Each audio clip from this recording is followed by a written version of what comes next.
ما تلا من سورة البقرة وفيها قول الله عز وجل: قل من كان عدوا لجبريل فإنه نزله على قلبك بإذن الله مصدقا لما بين يديه وهدى وبشرى.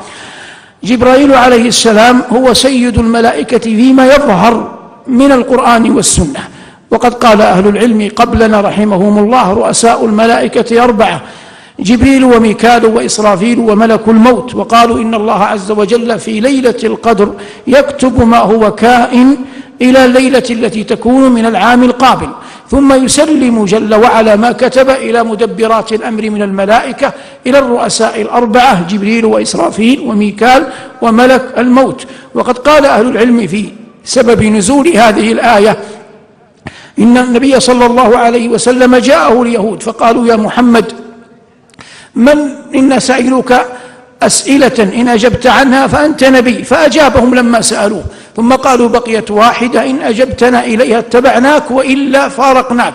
قال عليه الصلاة والسلام: وما هي؟ قالوا: من وليك من الملائكة؟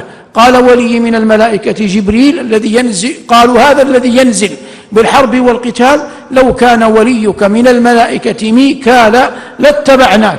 فأنزل الله عز وجل قوله: قل من كان عدوا لجبريل فإنه نزله على قلبك بإذن الله. نزل ماذا؟ أنزل القرآن.